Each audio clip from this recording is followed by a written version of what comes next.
સુરતમાં પૂરપાટ ઝડપે આવતી રિક્ષાનો અકસ્માત થયો છે। કામરેજના હલધરુમાં રોડની સાઈડમાં ડમ્પર પાર્ક કરેલું હતું। ફૂલ સ્પીડમાં આવતી રિક્ષા ધડાકાભેર સાથે ડમ્પર સાથે અથડાઈ હતી। ડમ્પરમાં ઘૂસી ગયેલી રિક્ષાનું કચ્ચરધાણ નીકળી ગયું હતું। આસપાસના લોકો તાત્કાલિક દોડી આવ્યા હતા અને રિક્ષામાંથી ચાલકને બહાર કાઢ્યો હતો। ગંભીર રીતે ઘવાયેલા રિક્ષા ચાલકને નજીકની હોસ્પિટલમાં ખસેડ્યું છે।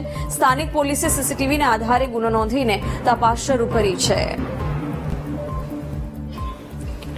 ફૂલ સ્પીડમાં આવતી રિક્ષા સાથે ડમ્પર અથડાયું હતું। રિક્ષા ચાલક અકસ્માતની ઘટનામાં ગંભીર રીતે ઇજાગ્રસ્ત થયો છે। અકસ્માતના સીસીટીવી પણ સામે આવ્યા છે। ફૂલ સ્પીડમાં આવતા રિક્ષાનો અકસ્માત થયો છે, જેમાં રિક્ષા ચાલક ઘાયલ થયો છે। પાર્ક કરેલા ડમ્પર સાથે આ રિક્ષા અથડાઈ હતી। વિગતો સાથે સંવાદદાતા નિર્મલ જોડાયા છે। નિર્મલ, ફૂલ સ્પીડમાં આવતી રિક્ષાનો અકસ્માત થયો છે, રિક્ષા ચાલક ઘાયલ થયો છે, શું અપડેટ છે?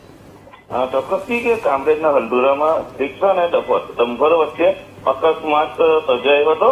એક ડમ્પર રોડની બાજુમાં પાર્ક કર્યો હતો, ત્યારે રિક્ષા ચાલક બેફામ આવી રહ્યો હતો અને ડમ્પરની પાછળ અકસ્માત કર્યો હતો। અકસ્માત થતા રિક્ષાનો છૂંડો પડી ગયો હતો। સ્થાનિક લોકો દોડી આવ્યા હતા અને ભારે જહેમત બાદ જે રિક્ષા ચાલક હતો તેને બહાર કાઢવામાં આવ્યો હતો।